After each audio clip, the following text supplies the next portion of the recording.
Just a second. Okay. Hi, I'm Kang from Certic. Really nice to still have you here. I'm going to talk about MoveVM and some of the findings we had done through our auditing with Move. So first, really quick overview about the Move language, because Move language introduced a few interesting security features. Most notable is the type safety, the strong static type. By using this, programmer can avoid some common mistake like type confusion or reference count missing. So that's one of the property, and also this property enables the lots of advanced program analysis, so make the formal verification much easier.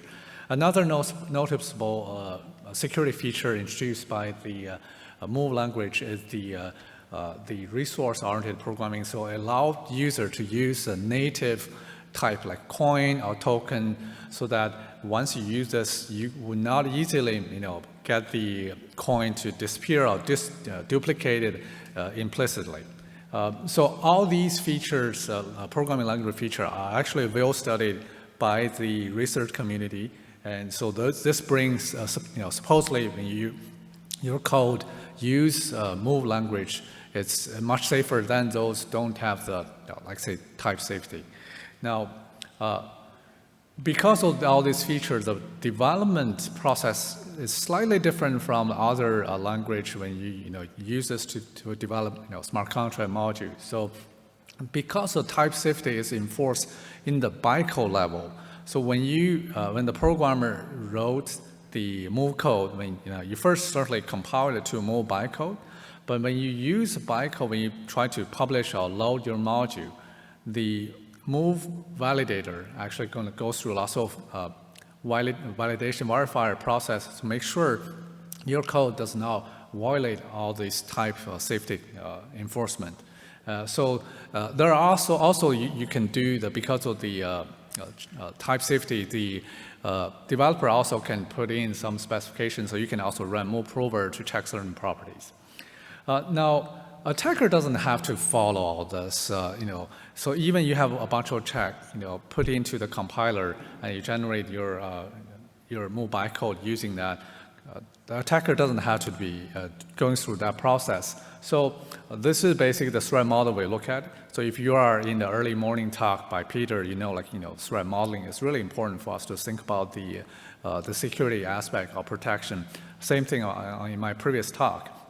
So from the attacker point of view, we are really trying to see if attacker can manually craft some of the bytecode and send to the MoveVM and maybe cause some trouble. So in general, the defense on all these malformed bytecodes are really the the verifier built in on the in the MoveVM. Also, each of the MoveVM blockchain developer, they also put in their own verifier. So on the slide on the right side, I put the list of the verifier come from MoveVM, and also some come from the SUI network. So this is not a complete list. If for more information, you can check the MoveVM documentation and implementation. But the point here is that the malicious code need to either pass all this VM so that some of the code was still able to violate the strong type checking, or you could also target this verifier itself. So if you cause some trouble to this VM, the verifier, the bytecode verifier, you can still cause trouble to the Move validator node.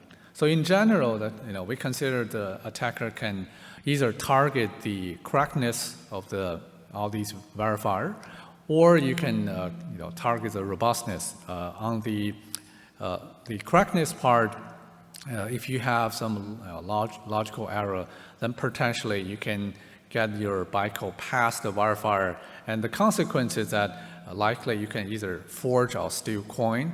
And then for the robustness part, and you can likely cause the node crash, or cause the node enter a live lock. So in the next few slides, I'm going to go through a few findings done by our Certic research team. And the very first example is about a instruction level type checking. So we want the feature of a strong type or static type in the language, but this is actually heavily reliant on the implementation correctness. The particular example here is caused in the instruction, a particular instruction in the move called the VAC-pack, and also there's VAC-unpack, which turn a bunch of objects to a vector, then later unpack it. Now, there's a missing type check. So as a result, you can actually have one type, like in this particular example, the coin T2 can turn out when you unpack to a coin T1. Now for the detail, you can just use the link or the QR code. You can find our finding. Second example, this is related to the implementation of most of the MoveVM. They all use the Rust language. And Rust is a language that gives you a memory safe property. So if your code run out the boundary, then it either catch it at the static time or at the runtime it give you a panic.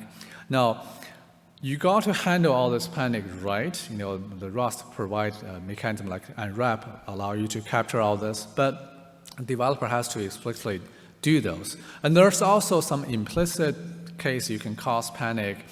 And if the developer are not aware of all these, potentially you can send in some backcode and the verifier try to verify it and end up crush. Now, if you crush a verifier, it doesn't necessarily mean you crush a move validation node, depending on the blockchain implementation. But the particular case we actually find both in Aptos and the Sui case, we can call their validation node crushed. And also I want to mention that this particular problem is not limited to the Move VM. Any blockchain using Rust system probably want to look at this. Third case, I want to be very quick. We also find that not only you can crush the node, sometimes you can also trick the verifier enter like infinite loop. The particular case where we look at is we're targeting the abstract interpretation in one of the verifier used by Sui. And it turns out that we can trick it to an infinite loop. So as a result, the validator node continue to analyze the input, but they never terminate. And there's no timing out mechanism built in. So end up we have the whole chain continues to analyze this transaction, but it won't work on any new one. And because this is a blockchain, a transaction already accepted, and even you reboot the node, and you will still look at this transaction in the pool. So you have to issue a fix to remove this, otherwise the whole chain just blocked there. So we are not the only team certainly working on the Move VM security. There are other companies also look at this, and also all the Move ecosystem developer, they also work hard to try to fix the problem related to Move VM. So I list a few examples that also found by other auditing company or security company. But overall, all the issue find pretty much fall into the category I mentioned early. So to summarize what I really quickly describe here, Move language introduced really interesting features, especially like strong type safety. But the implementation heavily rely on the protection heavily rely on the implementation correctness. So we and other ecosystem developer find a bunch of this. But what I want to emphasize as end is that even if we find a bunch of bugs we got it fixed, I think it doesn't mean this is not secure. In fact, I think by fixing all this, by having security auditing team looking at all this, I believe we have the Move VM more secure. And I highly encourage people, if you have the choice, use the language that has a strong static type, with the type safety, and allow you to do the formal verification. That's all. Thanks for your time. Thank you.